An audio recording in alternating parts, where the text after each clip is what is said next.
À l'énergie du désespoir, Mourad, asphyxié par l'enjeu, va bientôt être fixé sur son sort. Il va contrôler si ces 4 injecteurs sont bien alimentés et donc en état de fonctionner. Si on a du courant qui arrive à l'injecteur, c'est bon signe. Si on n'a pas de courant qui arrive là, à l'injecteur, à la branche de l'injecteur, ça se complique un peu. Nicolas? Oui, un coup de clé? Ouais. Prêt? Ouais, c'est bon, c'est bon. Il démarre le moteur. Et là, il s'éteint. On a un injecteur qui va pas. J'avais un injecteur dégrillé. Il empêche le démarrage. Tu viens de rebrancher un injecteur? Un injecteur, il va pas. C'est bon. Ben, tu sais quoi? Tu peux couper le contact et tu peux sortir. Ben là, une fois que je sais que c'est ça, je suis rassuré de suite. Yes, yes, yes, yes, yes, yes, yes. Je saute de joie, je suis content parce que je sais que j'ai ma donneuse qui est arrivée en roulant et je sais pertinemment que ces injecteurs fonctionnent. Il suffit d'aller les chercher. Bien, ça se mérite, mon gars.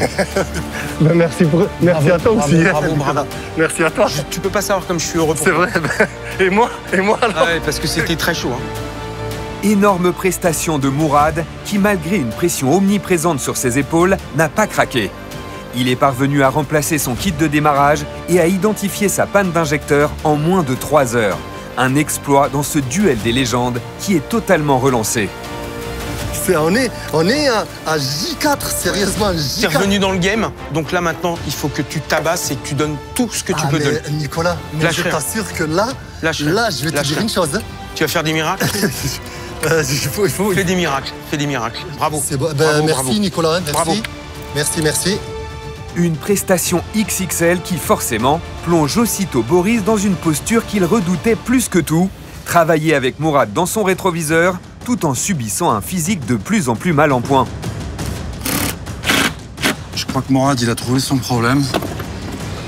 Donc, ça repart en compète. Franchement, en jour 4, avoir autant d'intensité, j'allais dire mécanique, et c'est vrai, sur les 2 véhicules est assez exceptionnel. C'est vraiment une semaine de dingue. Pour l'instant, tous les 2 sont taqués.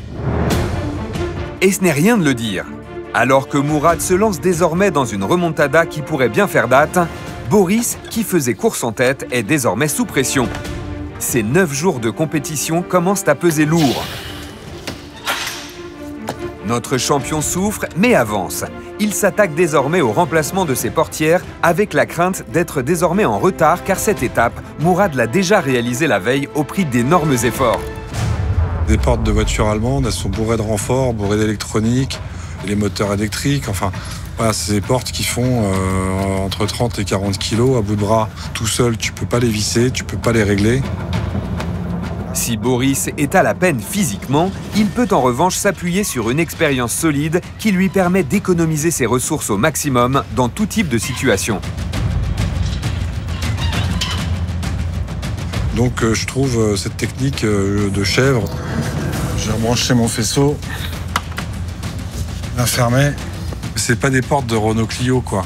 C'est un boulot quand t'es pris par le temps qui devient compliqué et physiquement, même avec la chèvre, même en forçant, ça devient dur, ouais. Émoussé par 2 semaines d'affilée dans l'enfer d'Atis-Mons, Boris lutte pour ne pas sombrer. Acculé par la fatigue, ses gestes sont de moins en moins rapides et commencent à manquer de précision. Oh, putain.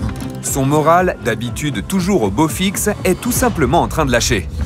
Oh, je suis dans une merde pas possible. Pourquoi il n'y a pas un truc qui peut aller bien, quoi, tu vois? Sans déconner. J'ai des écrous prisonniers qui se sont barrés à l'intérieur de la porte. Je suis fatigué. Boris, je sens qu'il a quand même plus de jus. Il parle moins fort. Donc je pense que là, au niveau physique, c'est presque le bout du bout. Au bord du craquage, le remontage des portières est en train de virer au cauchemar. Dans la précipitation, Boris a malencontreusement fait tomber son écrou dans la doublure de la porte. Une erreur anodine qui va lui faire perdre de précieuses minutes et lourdement entamer son mental. Putain, pourquoi il a sauté, quoi? Toi, ça, c'est tombé dans la portière. Ah, c'est... Je pense que c'est costaud.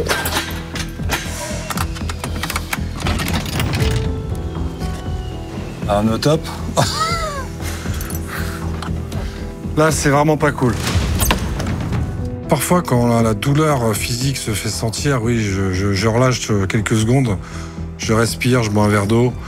L'erreur est humaine. J'ai voulu aller trop vite. J'ai mis un coup de visseuse, ça a décroché mes prisonniers. Bon, voilà, c'est pas de la faute de la porte. C'est moi qui ai voulu aller trop vite. Il faut se reprendre. C'est l'enfer pour passer les mains. J'ai les petits bras, hein. Ah.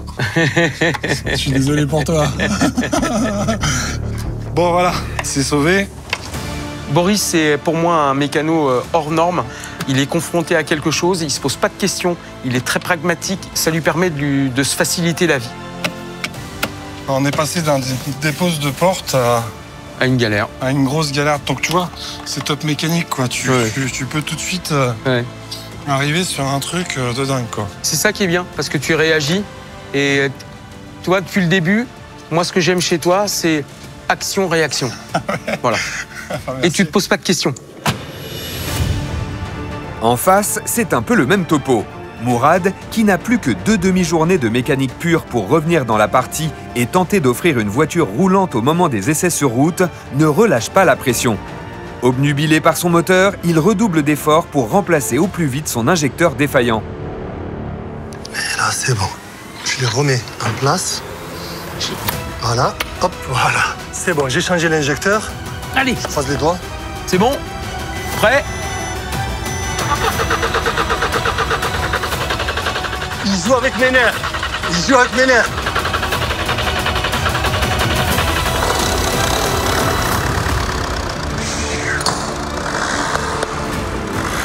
Laisse-la au ralenti, Nicolas. Laisse-la tourner, il y a l'eau, il y a tout. Putain, sans déconner. Ah, je m'applaudis. C'est bizarre, je m'applaudis tout seul. Oh là mais là bon, là c'est là bon. là. Là, elle tourne. Allez, de nouveau, bravo. Ouais, elle tourne super bien, je vais mettre ça. Yes, yes, yes, yes, yes, yes, yes. Elle tourne super bien, elle fume pas. Elle fume pas. Là, je vais valider mon essai statique. De suite, je reste en course. C'est pas je reprends la course, c'est je reste en course parce que j'y étais en course. Énorme coup de maître pour Mourad, qui après avoir remplacé son kit de démarrage et identifié sa panne d'injecteur en un temps record, est enfin parvenu à faire chanter son moteur. Une avancée majeure dans son chantier qui prouve que ce duel des légendes est très loin d'avoir connu son apogée. Le booster, j'en ai plus besoin. Et là, l'essai statique. Il va pouvoir tester la bonne santé de sa boîte de vitesse avant un check approfondi lors de son essai dynamique. Alors l'essai statique, c'est première. Je regarde moi à travers là si ma roue elle tourne.